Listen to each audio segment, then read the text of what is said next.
우리 생명의 삶 큐티 7월호가 나왔습니다. 구독 신청하신 분들은 다 받아주시기를 바랍니다. 그리고 이제 8월 달부터 또 생명상 큐티 구독자를 신청받고 있습니다.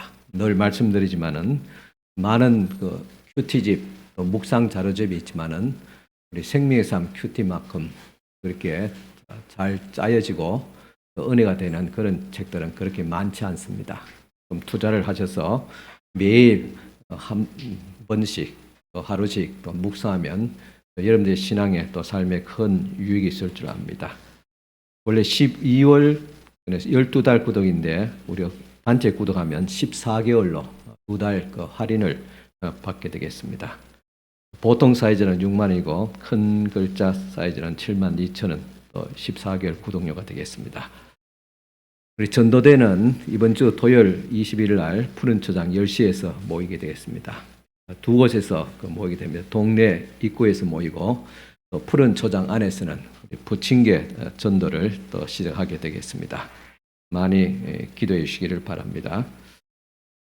또 아동부 영남대회가 7월 5일 날 오전 9시에 하천읍교에서 가지게 되겠습니다.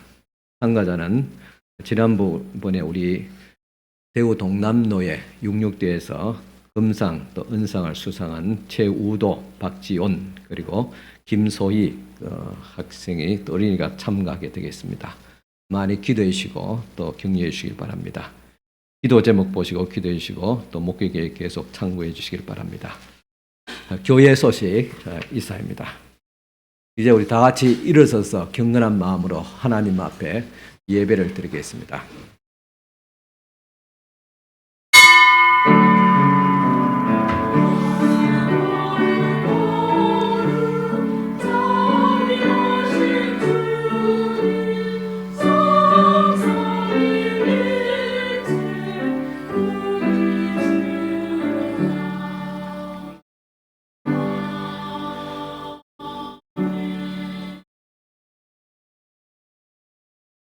여호와께 감사하고 그의 이름을 불러 아뢰며 그가 하는 일을 만민 중에 알게 할지어다. 그에게 노래하며 그를 찬양하며 그의 모든 기이한 일들을 말할지어다. 그의 거룩한 이름을 자랑하라. 여호와를 구하는 자들은 마음이 즐거울지로다. 아멘. 찬송과 영광과 경배를 받으시기에 합당하신 하나님 아버지, 죄와 허물로 인해 죽을 수밖에 없었던 저희들을 십자가의 은혜로 구원하여 주시고 하나님의 자녀로 거듭나게 하심을 감사드립니다. 값없이 구원받은 것만도 감사한데 좋으신 하나님을 곁에 모시고 교제하며 섬길 수 있도록 예배의 시간을 허락해 주시니 또 감사를 드립니다. 세상의 걱정과 근심을 내려놓고 오직 성삼위 하나님께만 집중하여 영광을 돌리는 예배가 되게 하여 주옵소서. 예수님의 이름으로 기원하옵나이다. 아멘. 네, 다 앉아서 한 주간의 삶을 돌아보면서 또 하나님과 사람 앞에 잘못되고 또 지은 죄를 고백하도록 하시겠습니다. 기도드리겠습니다.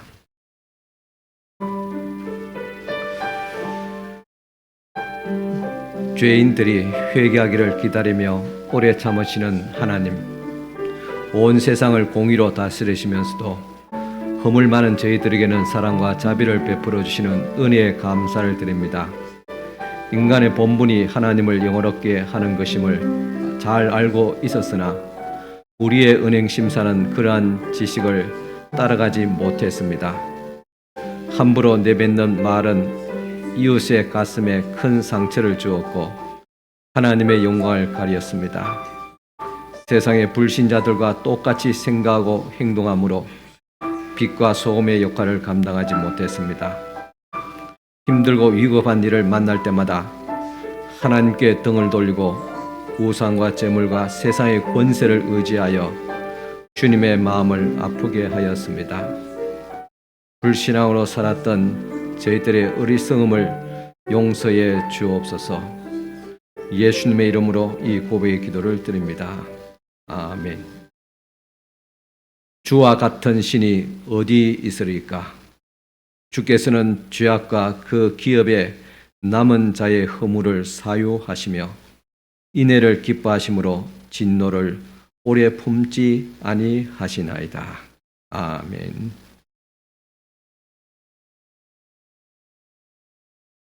이 시간 교동문 다 같이 함께 교독하시겠습니다. 교동문은 136번 교동문 되겠습니다. 찬송가 뒤편에 있습니다. 136번 교동문 교독하시겠습니다.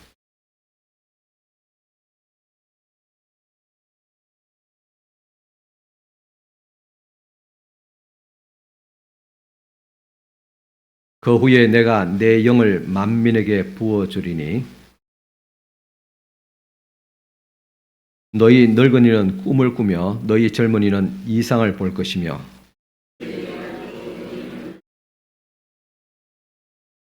내가 이적을 하늘과 땅에 베풀리니 곧 피와 불과 연기 기둥이라.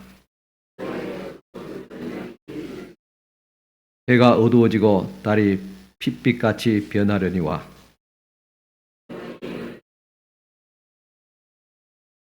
이는 나 여호와의 말대로 시온산과 예루살렘에서 피할 자가 있을 것이며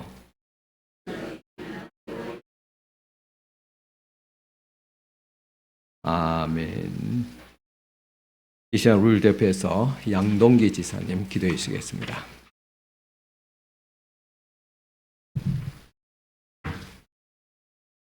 사랑과 은혜가 풍성하신 아버지 하나님, 저는 지난 한 주간 세상 속에서 살면서 불순종의 죄를 지었습니다.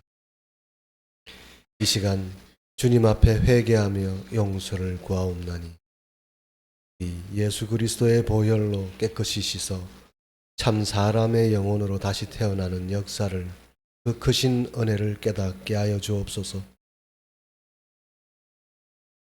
오늘도 우리를 사랑하셔서 이 예배의 자리에 불러 예배하게 하심에 감사드립니다.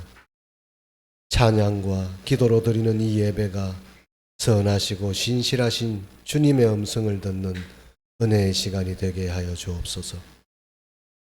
저희에게 예수님을 믿는 마음을 허락하시고 믿음으로 살게 하신 하나님, 내 삶의 모든 순간이 사랑과 행복이 없음을 고백하오니 암흑의 시간도 슬픔과 아픔의 시간도 늘 곁에 계시던 주님 사랑합니다. 여기 이 예배의 자리에 모인 저희와 이 자리에 있어야 할 지체들을 주께서 돌보시고 속히 함께 찬양과 기도로 예배드리게 하여 주옵소서. 오늘도 이 예배를 위해 수고하신 손길들과 찬양으로 주께 영광 돌리는 찬양대의 헌신을 기억하시고 복을 내려 주옵소서. 단위에서 말씀으로 목양하시는 목사님의 말씀에 성령님 함께하여 주셔서 저희의 심령에 와닿게 하여 주옵소서. 이 모든 말씀 우리 구세주 되신 예수님 이름으로 감사드리며 기도드립니다. 아멘.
우리 다 같이 찬송가 9장 찬송가 드리시겠습니다. 9장 찬송가 드리며 봉헌하시겠습니다.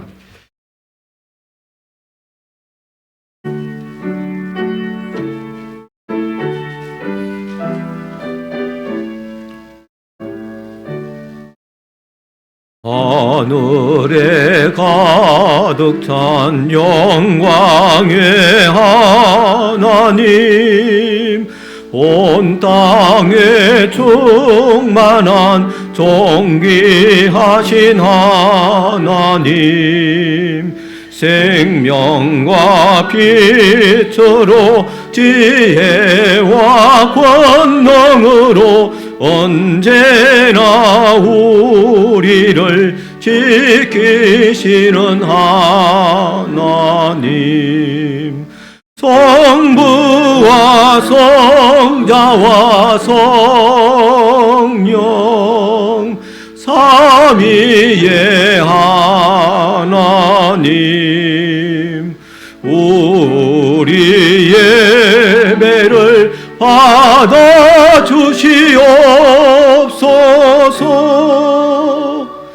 사랑이 넘치는 자비하신 하나님, 은혜가 풍성한 구원의 하나님, 자매의 심령에 평안을 주시옵고 죄악과 허물을 용서하여 주소서. 찬송과 영광과 생명 구원의 하나님, 우리 예배를 받아 주시옵소서. 연약한 심령을 굳게 세워주시고 우둔한 마음을 지혜롭게 하시고 주의 뜻 받들어 참되게 살아가며 주 말씀 따라서 용감하게 하소서. 권능과 지혜와 사랑 은혜의 하나님, 우리 예배를 받아 주시옵소서.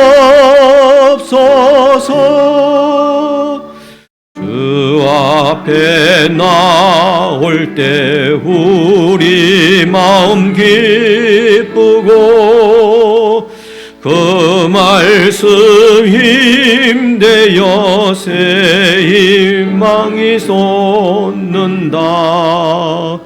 고난도 슬픔도 이기게 하시옵고 영원히 잇대어 살아가게 하소서.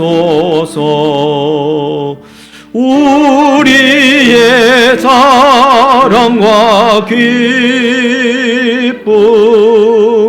생명의 하나님, 우리 예배를 받아 주시옵소서.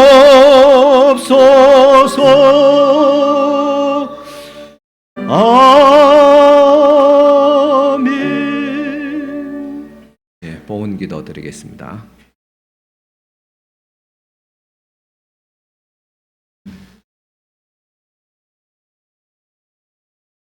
(11조) 예물 들으신 분들입니다. 은동열 지사님 들었습니다. 김호장님 들었습니다. 박명수 장로님 들었습니다. 등금령 권사님 들었습니다. 임윤옥 권사님 들었습니다. 김교길 송미연 지사님 들었습니다. 이영아 지사님 들었습니다. 남명숙 지사님 들었습니다. 오명숙 군사님 들었습니다. 하나님 아버지, 이 시간 주님 앞에 우리 모든 삶의 주인 되신 하나님을 인정하며 또 물질로 주님 앞에 첫 예물을 주님 앞에 드렸습니다. 이 드린 손길에 신앙과 그 믿음을 주께서 귀히 받아주시고 또 첫 예물을 주님 앞에 드렸음에 모든 물질 생활들이 경제와 가정 모든 살림의 일까지 손실이 없도록 하옵시고 또 말라기서 말씀을 통해서 약속하여 주신 같이 그들에게 차고 넘치는 물질의 복과 경영의 축복을 하여 주시옵소서. 또 주님 앞에 감사하며 또 하나님께서 또 하나님의 인도하심을 또 바라며 또 주님의 크신 은혜에 감사하며 또 한 주간 또 지켜주신 하나님의 은혜 감사하며 귀한 또 감사의 예물들 드린 손길들 있습니다. 이 손길들마다 주께서 다 기억하여 주옵시고 또 축복하여 주시옵기를 원합니다. 기도의 제목들이 다 응답되어지게 하옵시고 그들의 가정과 마음과 심령이 다 온전해지도록 은혜를 베풀어 주시옵소서. 또 주님 앞에 주일에 헌금을 드리며 선교 구제 자 건축 예물 드립니다. 이 모든 귀한 예물들이 하나님의 나라와 의를 위해서 귀하게 쓰임 받을 수 있도록 은총을 베풀어 주시옵소서.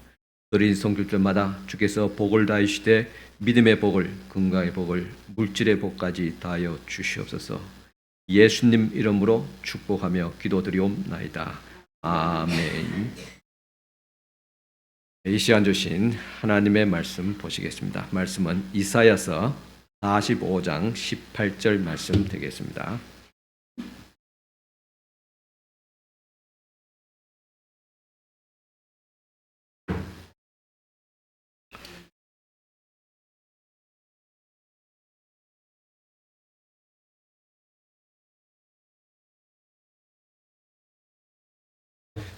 구약 성경 이사야서 45장 18절 말씀 찾으시고 다 같이 일어서셔서 하나님 말씀 받으시기 바랍니다. 이사야 45장 18절 대저 여호와께서 이같이 말씀하시되 하늘을 창조하신 이 그는 하나님이시니 그가 땅을 지으시고 그것을 만드셨으며 그것을 견고하게 하시되 혼돈하게 창조하지 아니하시고 사람이 거주하기에 그것을 지으셨으니 나는 여호와라 나 외에 다른 이가 없느니라. 아멘. 네, 앉으시기 바랍니다.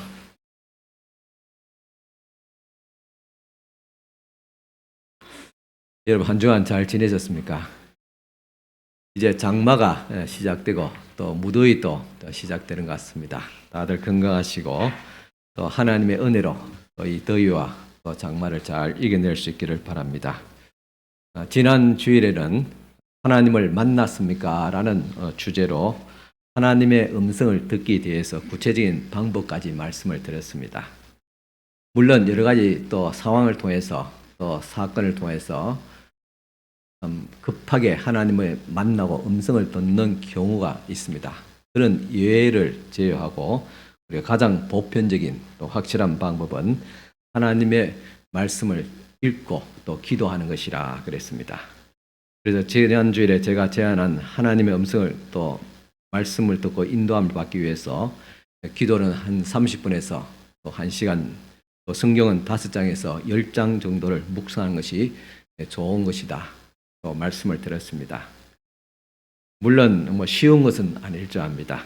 그러나 하나님의 음성을 듣고 또 하나님의 인도하심을 받기 위해서는 이 정도는 또 힘써야 될 줄 압니다.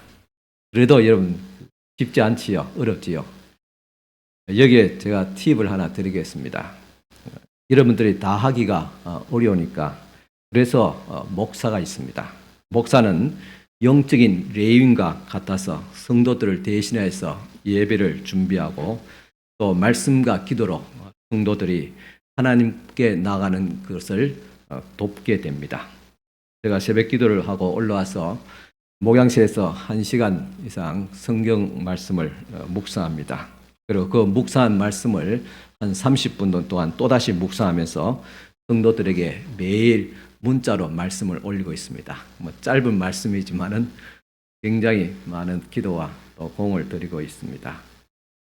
담임 목사가 묵상하고 받은 말씀은 제 개인에게도 주신 말씀이기도 하지만은 교회에 주시는 하나님의 말씀입니다. 간단하지만은 아침에 올린 말씀 몇 줄이라도 여러분 또 묵상하시고 또 기도하는 마음으로 또 하루를 살아낸다면 분명 하나님의 인도하심을 받을 수 있을 것입니다. 인생이라는 것은 관계입니다. 관계를 바로 하기 위해서는 서로를 알아가야 됩니다. 신앙도 하나님과의 관계입니다. 그래서 하나님께서 우리를 먼저 아셨고 우리도 또한 하나님을 알아야 됩니다. 여러분은 하나님을 얼마나 알고 계십니까? 예전에 제가 우리 성도님들과 함께 성경 공부할 때 이 정도의 또 말씀은 저희들도 잘 알고 있습니다 라는 말씀을 하시는 그런 분들도 있었습니다. 그 내용이 너무 쉽고 단순하다는 것이죠. 여러분, 진리라는 것은 복잡하지 않습니다. 단순하고 순수합니다. 오히려 이단들 그 교재를 보면 굉장히 심오한 것 같고 굉장히 복잡합니다. 우리가 얼마나 새로운 것을 많이 배웠느냐 보다도 중요한 것은 단순한 말씀이라도 그 말씀 한 절이라도 내 삶에 녹아져서 실천하느냐가 더 중요합니다. 그리고 말씀 안에서 목사와 성도가 만나는 것입니다. 이것이 중요합니다. 성경을 안다는 것은 단순한 지식과 정보를 말하고 있지 않습니다. 이는 마치 부부의 신비와 같이 서로를 깊이 알아가는 것입니다. 수년의 세월을 통해서 서로를 이해하고 사랑하는 것입니다. 이런 것을 안다고 합니다. 이런 알을 하나님과 나와에 적용시켜야 됩니다. 다시 질문을 드립니다. 하나님을 알고 있습니까? 그분께서 나를 알고 계시다는 것을 느끼고 있습니까? 오늘 하나님에 대해서 우리가 얼마나 알고 있는지, 아니 알고 있는 하나님으로 인해서 내 삶이 얼마나 변화되어져 가고 있는지를 보고자 합니다. 왜 하나님을 알아야 됩니까? 하나님을 알게 되면 자신의 한계를 인정하게 되고 하나님을 더욱 신뢰하며 하나님을 향한 경외감과 경의감이 넘치게 됩니다. 하나님을 알게 되면 자연스럽게 우리의 몸과 마음과 정신적인 질병들이 치유되어지게 됩니다. 하나님의 능력이 내게로 들어와서 문제가 해결되고 승리하게 됩니다. 나를 바로 아는 길은 하나님을 알아가는 데 있습니다. 전능하신 하나님을 우리가 알 때 무능한 내 자신을 알게 됩니다. 공의로우신 하나님을 알게 될 때 죄인된 우리의 일을 알게 되고 모든 것을 아시는 하나님 앞에 설 때 너무나도 모르고 살아가고 있다는 무지한 우리 자신을 알게 되어지고 무한하신 하나님을 알게 될 때 제한된 우리 자신을 알게 됩니다. 이렇게 영원하신 하나님과 연결되는 삶, 그것이 바로 신앙의 본질입니다. 이제 그 하나님을 알아갑시다. 여러분 준비되었습니까? 먼저 하나님은 무한하신 하나님, 한계가 없으신 하나님입니다. 많이 들었지요? 그러나 듣는 것이 중요한 것이 아니라고 말씀드렸습니다. 하나님은 모든 것을 아시는 분, 이제 전지하신 분이라 그렇게 말합니다. 우리가 알고 있는 것으로 사람들을 평가하고 또 측정하고 더 나아가서 그것을 정보를 가지고 다른 사람을 판단합니다. 이것이 신앙에도 적용되기도 합니다. 그리고 그것을 통해서 다른 사람을 조종하거나 통제하려고 합니다. 그런데 내가 가지고 있는 이 정보와 판단이 옳은가? 혹시 편견과 모순이 없는가를 생각해 보아야 됩니다. 내가 보는 어떤 사람의 모습과 말과 태도는 빙산의 일각에 불과합니다. 오늘 어떤 사람을 예를 들어서 만났습니다. 말투가 상냥하지 못하고 비판적이고 공격적입니다. 평소에 그렇지 않은데 왜 그럴까? 당황스럽습니다.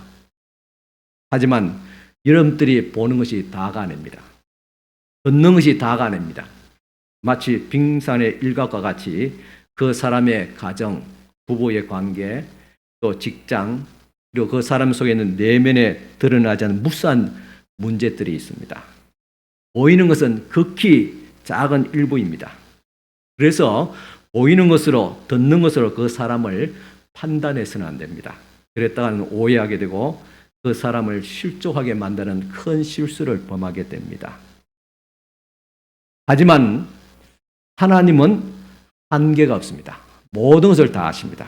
시편 139편 1절에 4절 보면 여호와여 주께서 나를 살펴보셨으므로 나를 아시나이다. 주께서 내가 앉고 일었음을 아시고 멀리서도 나의 생각을 밝히 아시오며 나의 모든 길과 내가 눕는 것을 살펴보셨으므로 나의 모든 행위를 익히 아시오니 여호와여 내 혀의 말을 알지 못하시는 것이 하나도 없으시니다. 이렇게 하나님은 우리의 생각과 행위, 말들을 모두 다 아십니다. 그래서 그분의 판단과 행동은 항상 옳습니다. 하나님은 우리가 청량할 수 없고 우리의 생각 안에 그분을 담을 수도 없습니다. 제한이 없고 무한하신 분입니다. 이런 하나님 앞에 우리가 설 때 우리의 무지함을 깨닫게 되어지며 하나님과 사람 앞에 겸손해지게 되는 것입니다. 또한 하나님은 위대하십니다. 시편 145편 3절 보니까 여호와는 위대하시니 크게 찬양할 것이라 그의 위대하심을 청량하지 못하리로다 하겠습니다. 소도시 신드롬이라는 그런 용어가 있습니다. 고향 친구가 누군가 성공하면 상당히 놀라운 경우에 이런 용어를 쓰게 됩니다. 예전에는 지지리도 못난 친구인데 성공했다는 말인가 하는 부정적인 그런 반응을 일컫는 용어입니다. 작은 도시에 큰 인물이 나겠는가? 나사렛에서 무슨 선한 것이 날 수 있겠는가? 개천에서 용이 나겠느냐? 그런 말들입니다. 하지만은 이 또한 우리의 무지와 편견이 만들어낸 것입니다. 하나님께서 함께 하시니 촌동네 나사렛에서 메시아가 나왔습니다. 위대하신 하나님께서 함께 하면 소도시에도 인물이 나올 수가 있습니다. 우리는 우리가 보는 것과 또 환경에 갇혀서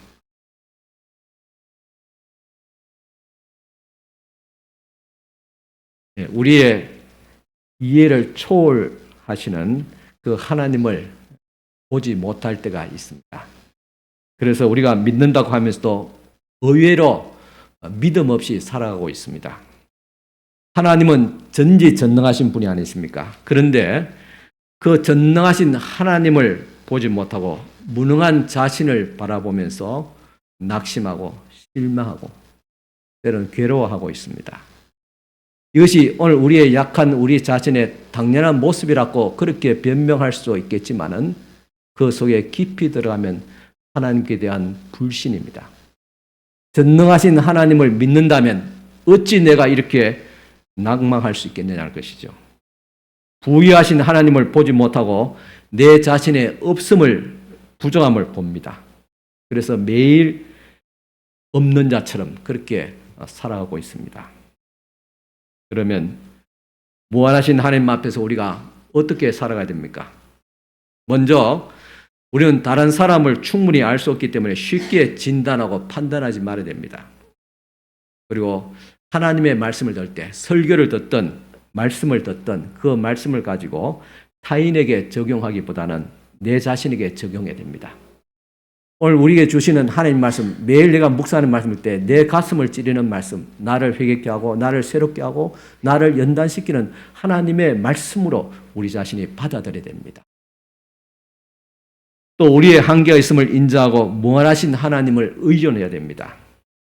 우리가 한계를 인정하지 못할 때 말씀과 때로는 시련을 통해서 징계를 통해서 우리의 한계를 깨닫게 할 때가 있습니다. 우리를 넘어지게 합니다. 그러니까 건강을 쳐서 넘어지게 하든지 물질을 쳐서 넘어지게 하든지 사람을 통해서 넘어지게 합니다.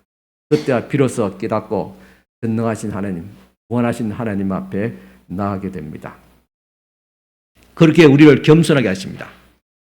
우리의 한계를 받아들일 때만 우리는 하나님께서 의도하신, 태초에 하나님께서 자기의 형상대로 인간을 창조하시는 그 창조의 형상을 만들어가고 그렇게 회복되어지게 됩니다.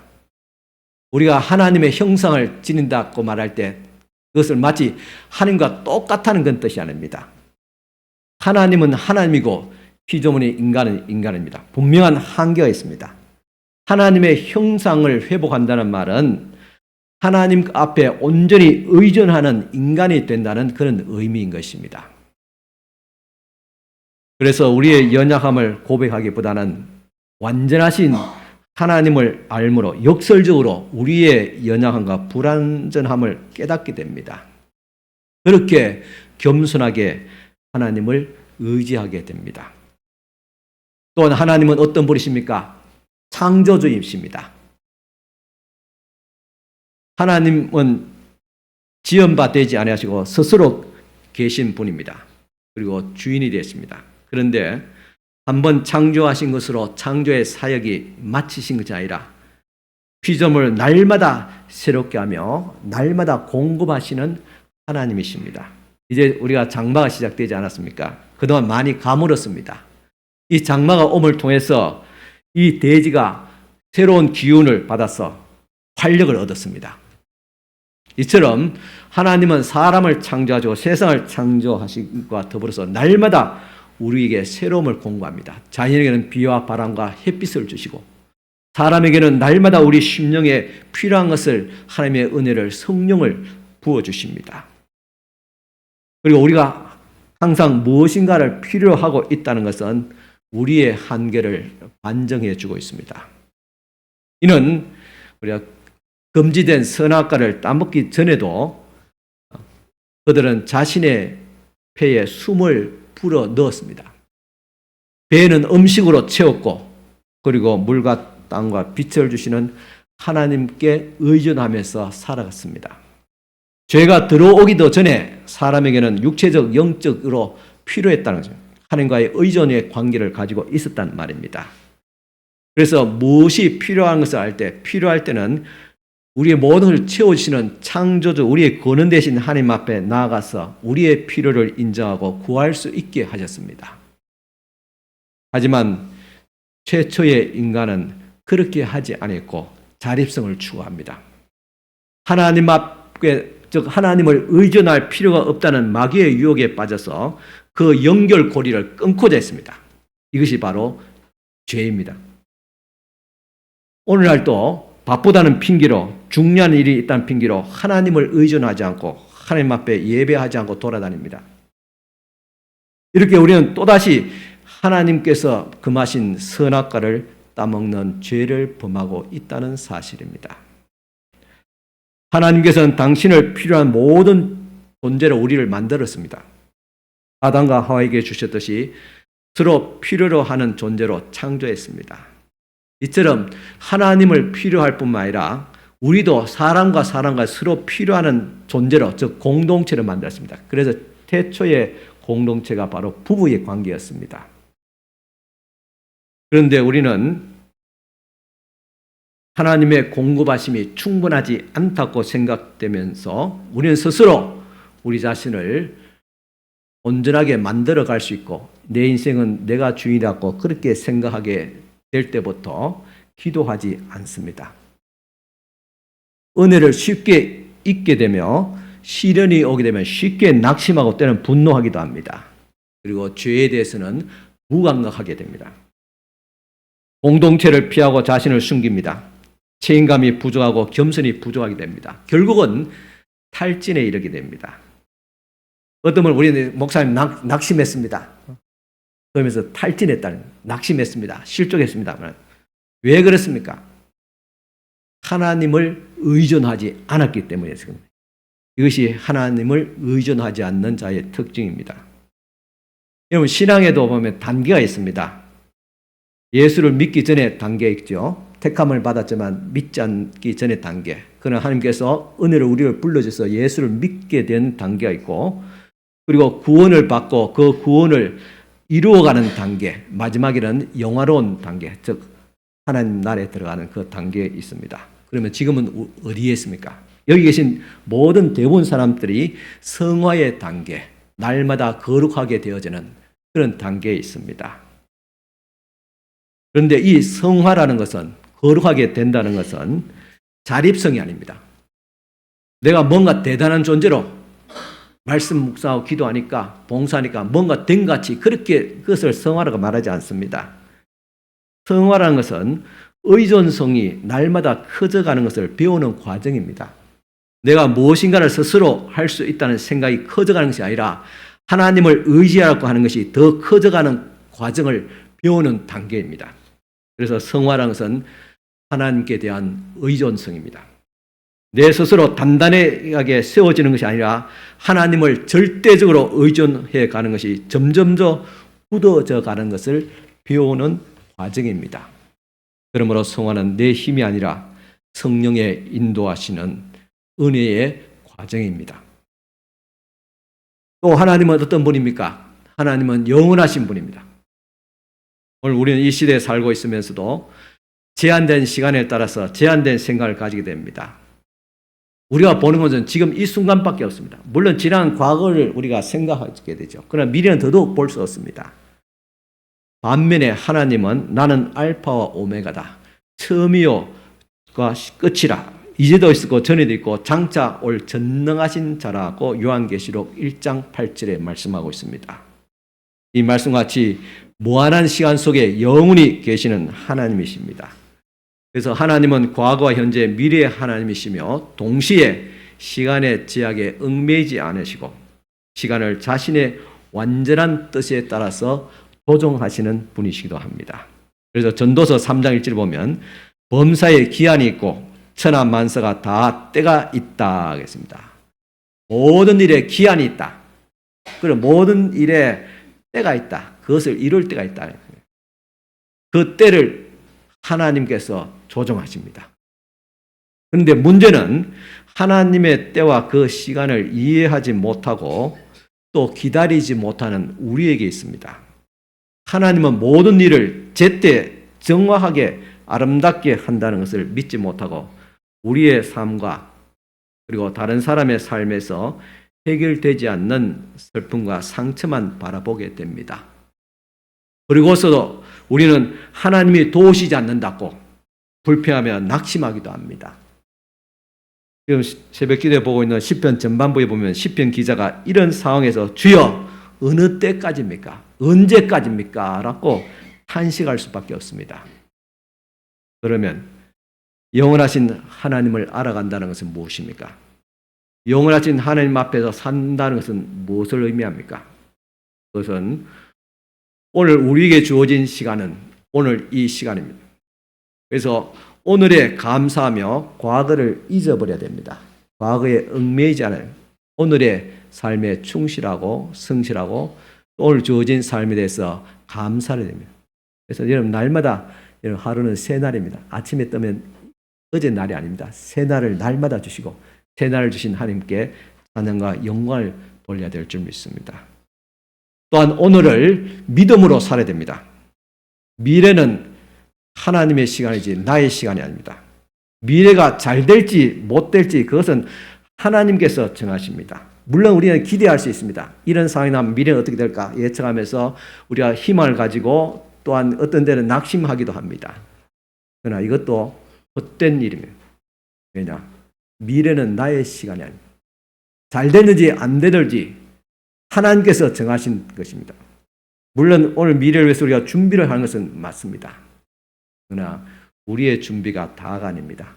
하나님께서 되게 하셔야지 되고 하나님께서 안 되게 하시면 안 되는 것입니다. 이것이 시간을 다스리시는 하나님의 주권이고 그것에 대해 우리는 순종해야 됩니다.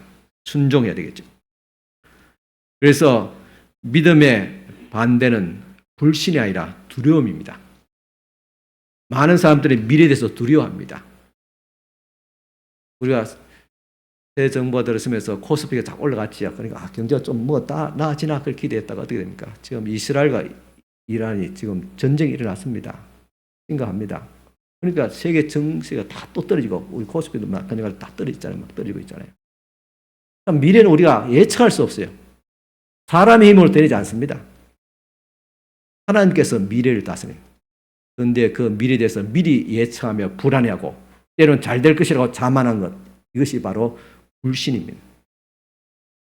미래를 하나님 앞에 맡게 됩니다. 제한된 시간 속에 사는 우리를 바라볼 것이 아니라 시간의 주인 되신 하나님을 바라보아야 됩니다. 그리고 우리의 미래를 하나님 앞에 맡게 됩니다. 그리고 하나님은 전능하신 주권자가 되십니다. 하나님은 무한한 통치권을 가지고 계십니다. 우리는 전능하신 하나님께 경배할 뿐만 아니라 전적으로 그분께 충성을 다 바쳐야 될 나의 진정한 왕이고 주인이십니다. 우리가 충성해야 될 이유가 있습니다. 우리가 하나님께 죄를 지어서 그 죄책감을 느끼면서 용서받기 위해서 그런 것이 아니라 우리를 구원하신 하나님께 대한 감사하는 마음으로 충성해야 되는 것이 아니라 우리를 하나님께서 만드셨기 때문에 우리의 주인이 되시기 때문에 그 하나님께 우리는 충성을 다해야 하는 것입니다. 그렇게 사신 분이 있습니다. 예수님입니다.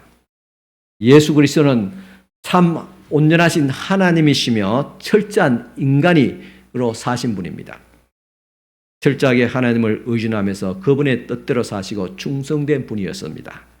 마지막 십자가를 앞두고 이렇게 기도하시고 순종했습니다. 누가복음 22장 42절에 이르시되 아버지여 만일 아버지의 뜻이거든 이 잔을 내게서 옮기시옵소서. 그러나 내 원대로 마시옵고 아버지의 원대로 되기를 원하나이다 하시니. 예수님이 이 지상에서 사역하는 동안 그 육체의 힘으로 그 누구도 감동시키거나 제압하지 않았습니다. 오히려 이사야서 53장 2절 보면 온 모양도 없고 풍채도 없은즉 우리가 보기에 흠모할 만한 아름다운 것이 없도다 했습니다. 그의 외모에서는 그렇게 인기를 끌 것이 없다 했어요. 방탄소년들이 지금 군대에서 제대하고 있다고 하죠. 온 세계가 막 떠들고 있어요. 열광하죠. 그 노래와 아름다운 미모, 세상 사람들을 감동시키고 있잖아요. 기대를 하고 있잖아요. 그런데 우리 예수님은 그런 고운 모양도 없고 품체도 없었다. 예수님은 개인적인 부를 소유하지도 않았고 특권을 얻기 위해서 그 물질을 사용하지도 않았습니다. 예수님은 사역과 말씀으로 많은 사람을 설득했지만은 자신을 고발하는 사람들을 마주할 때는 설득력 있는 말보다는 침묵을 선택하셨습니다. 예수께서 광풍을 잠잠하게 하실 때 제자들은 이는 어떤 사람이기에 바람과 바다도 순종하는가라고 했습니다. 이렇게 완전하신 하나님, 능력 그 자체이신 하나님이 또 완전한 사람으로 오셔서 또 무한한 힘을 가지신 분이지만은 세상에 처음 혼돈에서 질서를 명하셨던 바로 그분이시지만은 정작 자기를 위해서는 그 능력을 사용하지 않았습니다. 능력을 행하실 때는 철저하게 하나님의 영광을 위해서 했지 자신의 인기를 위해서 사용하지 않았습니다. 철저하게 하나님께 의존하면서 하나님께 순종했고 하나님의 뜻을 이루기 위해서 충성을 다했습니다. 우리는 그분을 본받아야 될 줄 압니다. 이제 말씀을 마무리하고자 합니다. 우리가 하나님을 알아가면서 우리가 어떻게 그러면 살아가야 될 것인가? 하나님을 알아가는 우리의 자세는 어떠해야 되는가? 태도에 대해서 말씀을 드리고자 합니다. 평행진리란 그런 말이 있습니다. 이는 진리가 진리 되기 위해서는 진리와 함께 해야 한다는 그런 말입니다. 하나님은 절대적인 주권을 가지고 있지만은 그 주권을 인정하고 순종해야 될 것은 사람의 태도이자 책임입니다. 그 책임을 또한 태도라 그렇게 말합니다. 우리의 인생은 보면 10%는 나의 태도와 상관없이 일어나는 일상적인 그런 사건의 연속 속에 살아가고 있습니다. 그런데 내 인생의 90%는 그 사건에 대한 나의 반응을 통해서 일어난다는 사실입니다. 그것이 태도입니다. 그래서 우리 주변에 있는 모든 사건과 또 삶에 대한 사람에 대해서 우리의 태도를 특별히 하나님께 대한 우리의 태도가 어떠냐에 따라서 우리의 인생이 바뀌어진다는 사실입니다. 우리가 믿고 있는 하나님은 절대 주권자인데 왜 우리의 삶이 변화되지 않고 개선되지 않고 문제가 해결되지 않습니까? 라고 답답해 하신 분도 많을 줄 압니다. 왜 그렇습니까? 물론 하나님의 때와 시도 있을 수 있습니다. 그렇지만은 많은 경우에 내 태도가 잘못되었기 때문입니다. 그래서 태도가 바뀌면 인생도 바뀝니다. 그러면 어떤 태도로 우리가 바꿔야 됩니까? 첫째는 청지기 정신으로 믿음으로 바꿔야 됩니다. 우리들이 주로 통제하려고 하는 것이 네 가지 있습니다. 크게. 첫째는 우리 몸을 건강을 잘 관리해야 되겠지요. 그리고 둘째는 우리 소유물, 물질을 잘 관리하고 그렇게 살기 원합니다. 셋째는 인간관계. 이게 사실 제일 어려워요. 인간관계 관리한다는 것이. 어떤 사람은 사람을 관리하는 그런 재능들이 있어요. 타고나는 분도 있습니다. 그렇지 못하는 분은 진짜 노력하고 힘써야 될 줄 압니다. 그래서 넷째는 상황관리. 우리 주위에 있는 환경, 주변의 환경관리. 환경이라는 것은 가깝게는 우리 가정이 될 수 있고 또 교회가 될 수 있고 우리 이웃이 될 거, 이 나라, 세상이 될 수 있습니다. 그런데 이 네 가지 중에 어느 하나도 우리가 온전하게 통제한다는 것은 불가능합니다. 오늘 저와 여러분들이 기대한 대로 우리가 건강을 잘 관리하고 있습니까? 뭐 어떤 분은 대체로 관리 잘하고 있어요. 그렇지만 끝까지 관리 못합니다. 하나님의 뜻대로 물질을 잘 관리하고 있습니까? 우리가 얼마나 가졌냐 없냐 그거 말하는 게 아닙니다. 관리입니다. 관리. 만일 우리가 부유하다면 그 부는 가난하고 궁핍한 자를 위해서 쓰여져야 될 사명이 있습니다. 이 사명을 감당하지 못한다면 물질을 잘못 관리하고 있는 것입니다. 인간관계를 잘하고 있습니까? 그래서 보람되고 평안합니까? 우리의 환경을 우리 생각대로 지금 잘 통제하고 있습니까? 아마 대부분 다 그렇지 못하다고 고백할 것입니다. 저 역시 마찬가지입니다. 그렇기 때문에 또다시 전능하신 하나님을 의지하고 그분을 믿음으로 그렇게 살아가는 것입니다.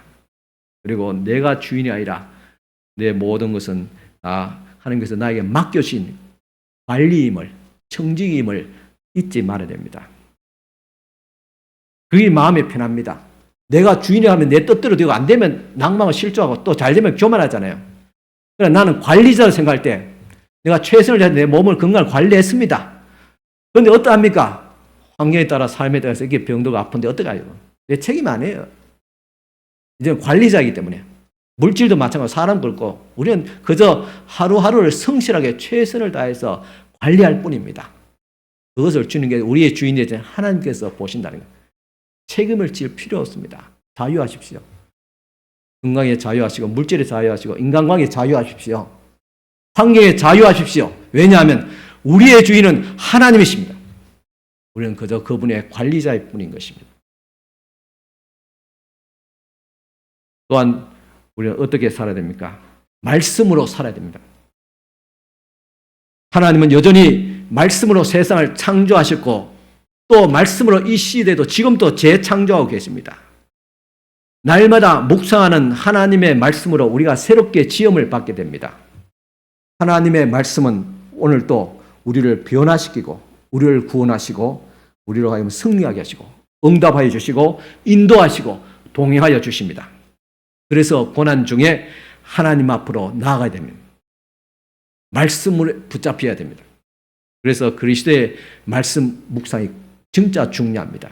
그래서 오늘 또 지금도 제가 계속 강조한 것이 매일 기도하고 말씀을 묵상하십시오. 또 큐티 하십시오.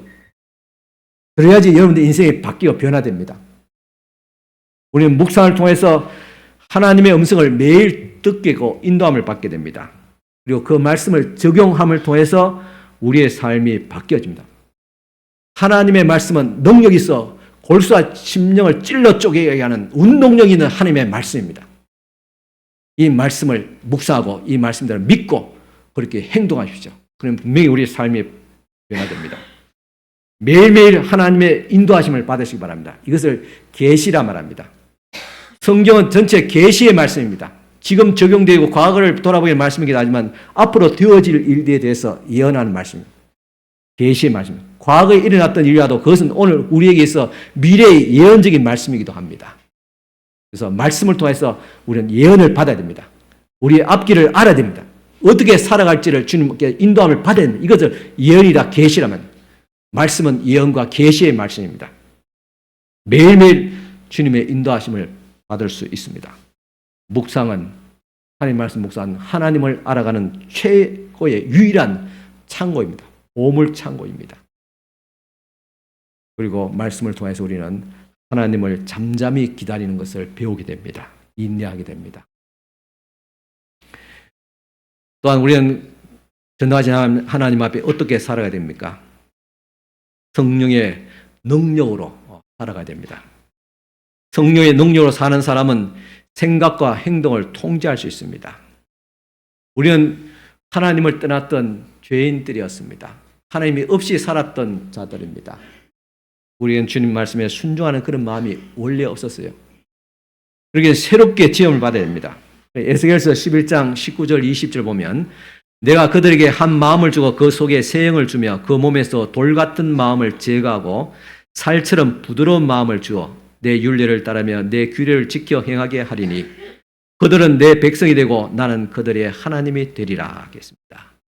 성령의 인도함을 받는 사람, 성령 안에서 사는 사람은 돌 같은 마음을 부드럽게 살같이 만들게 돼요.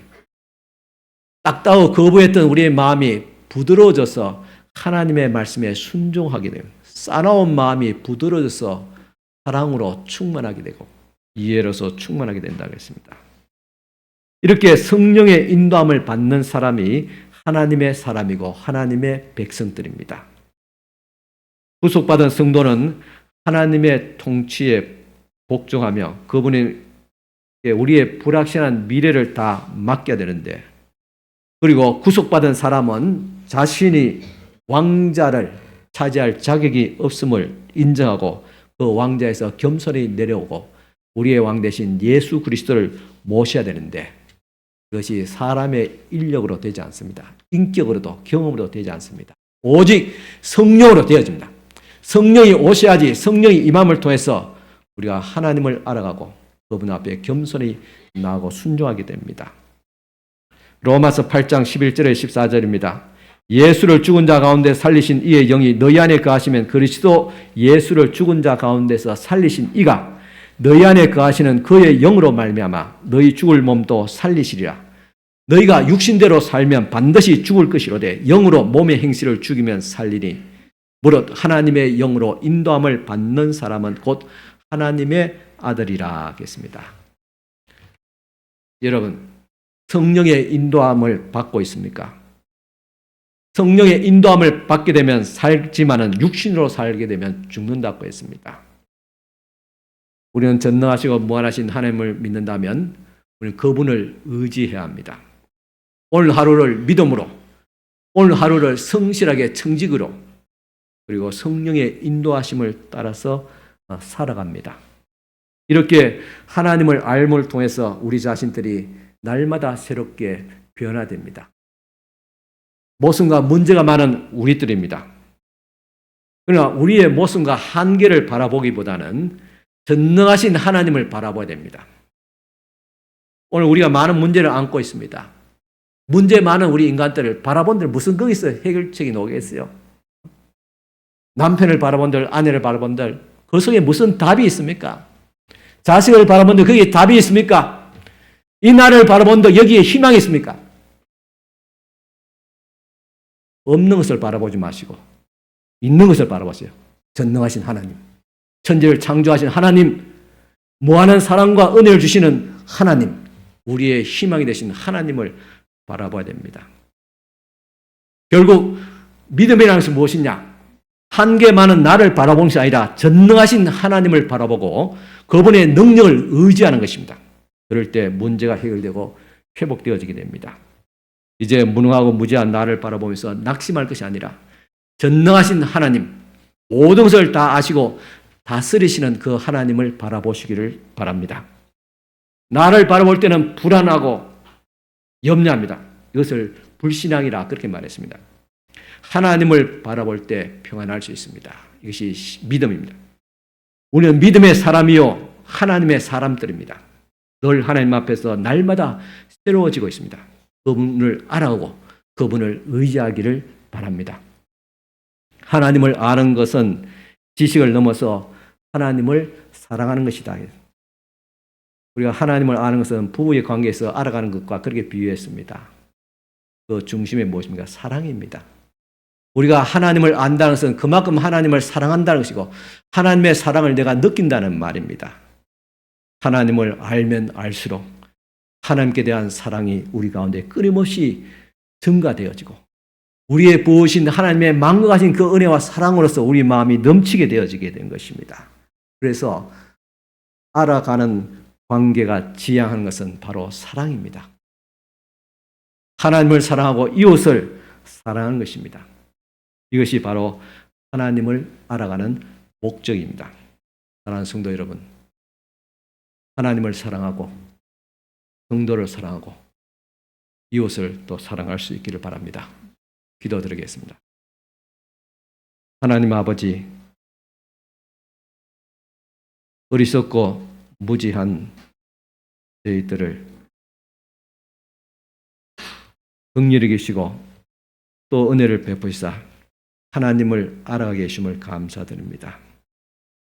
이제 더 이상 우리가 세상을 바라보고 사람을 바라보고 사는 것이 아니라 오로지 하나님을 바라보고 주님을 의지하고 믿음으로 살아갈 수 있도록 인도하여 주시옵소서. 예수님 이름으로 기도드리옵나이다. 아멘. 다 찬송가 499장 찬송드리겠습니다. 네, 오늘 전심은 특별히 한나에서 5조째 있어가 1년에 한 2번 정도 있는데 특별히 한나에서 전심을 또 맛있게 또 추어탕을 준비했다고 합니다. 한 번도 가지 마시고 다 맛있게 드시고 또 오예배 또 드리기 바랍니다. 찬송가 499장입니다.